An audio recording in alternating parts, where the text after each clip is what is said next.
always look forward to our once-a-month visit with Congressman Ron Paul. He's got to go in 14 minutes. I got my atomic clock to a key vote. Got to be in a committee room, so he's with us now. I'm going to move quickly.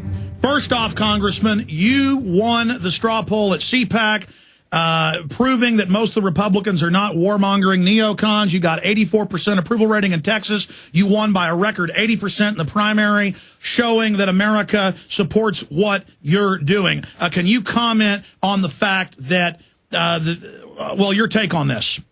Well, I was very pleased and somewhat surprised, but it was a delight to have won that CPAC vote.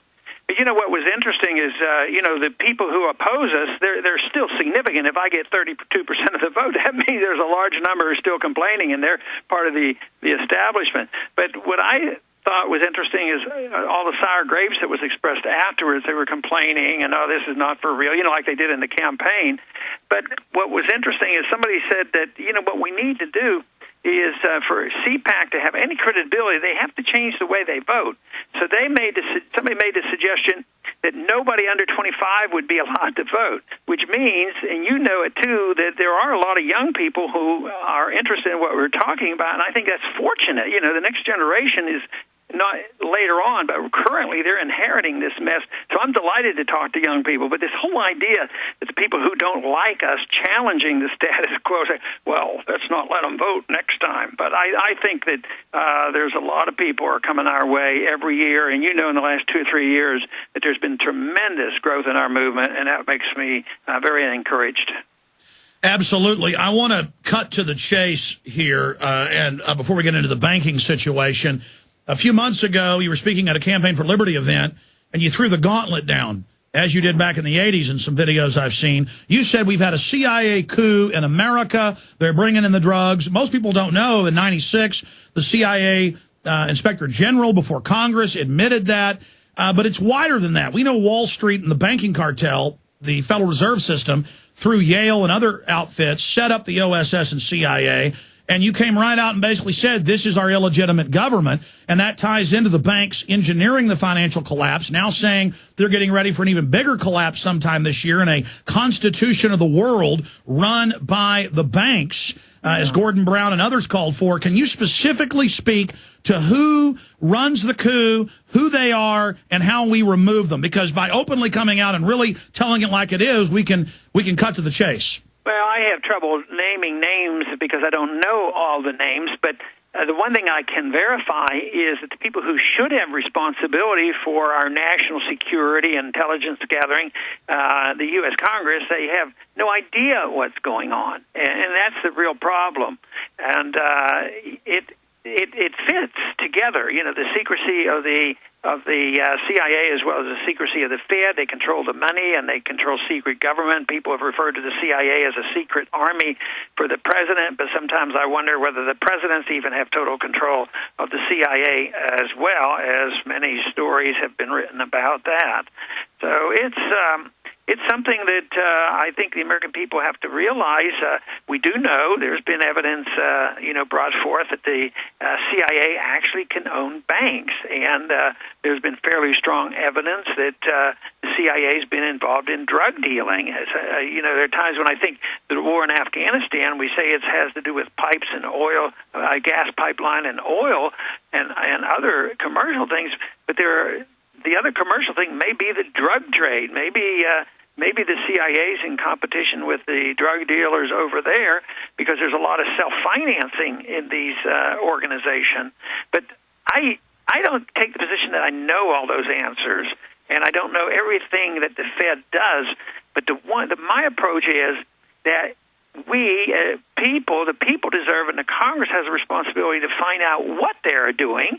And if they're not doing it, fine and dandy, we'll clear the air. But if they are doing it, it will give us more ammunition for the reason why we need a different monetary system, and we need to have a different system of collecting intelligence, because they can tell us anything. Remember how we went to war in Iraq? The CIA was very much involved. Up there and say the CIA, they have weapons of mass destruction, and they're about to attack us. And it was based on false information. And this is what disturbs me the most, and that's why I want much more transparency of what our government is doing.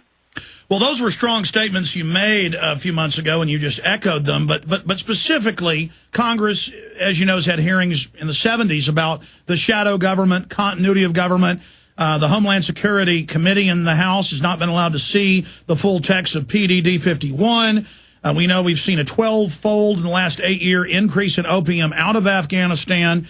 We know that 2 years ago, a CIA aircraft that had been used for torture flights crashed in Mexico with pure cocaine, 3.5 tons, meaning coming directly from the source, uncut.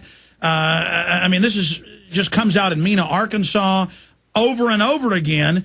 And so when you talk about a coup over America, how do we ever ferret this out and remove it? I mean, do we start, as you've been calling for, an audit of the private Federal Reserve? Yeah, it won't happen until the people become really outraged. They are growing in their outrage, but it has to translate into different ideas and different respect for the Constitution, different people up here, and we're in the midst of this transition. And as the crisis worsens, you know, the real challenge is will we end up with a dictatorship, or are we going to have people who are demanding, you know, a republic and open government? And that might take another 10, 15 years to determine. But in the midst of a crisis, it's the worst time to present our views. So that's why we have to do our best to get as many people to agree with us as possible, so that in the rebuilding that we have some ideas about what the monetary system should be like and what our foreign policy ought to be like, which means that if we had a proper foreign policy, the incentive to have this CIA making excuses for knowing everything about us and everything that's going on in the world, that would all change. I don't believe that we shouldn't have some intelligence gathering, but I don't like these clandestine operations and killings and things that we've known to have happened.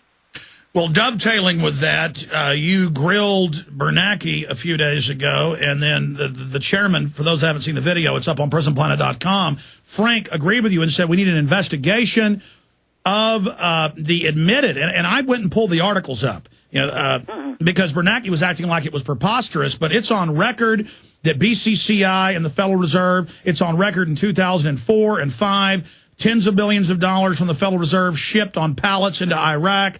It's on record, Associated Press, that tens of billions of drug money has been found in the Federal Reserve Bank of Dallas. That was in 2000. That was in the AP.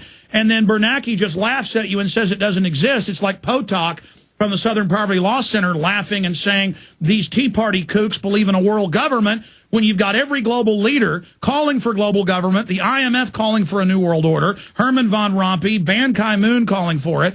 I mean, I think they're really destroying what credibility they had left by stonewalling us. Can you speak specifically to congressional investigation separate from an audit, just directly on, is the Federal Reserve involved in Greece? Well, we know they gave the money to Goldman Sachs, and we know they are involved. Right. No, and he used the word bizarre, so he was accusing me of being bizarre, which means anybody who agrees with my concerns are considered bizarre as well. And you're right in commenting about what Barney Frank said at the end of my questioning, that we should look into it. And to his credit, he has sent a letter to the chairman, Bernanke, and copied me.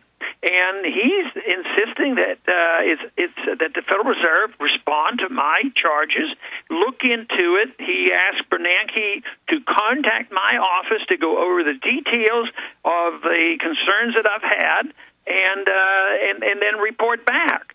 So Barney Frank did follow up with it. Interestingly, Barney Frank was involved with Henry Gonzalez, and you know that Henry Gonzalez was against the Federal Reserve and demanded these investigations. And the gentleman that wrote the book from the University of Texas, he worked with Gonzalez, and so he has firsthand information. To call this bizarre and it's off the wall, Arbach was in the Federal Reserve and the Congress on the Banking Committee for 17 years and was involved in these investigations. And to just write us off and say, I've never heard it.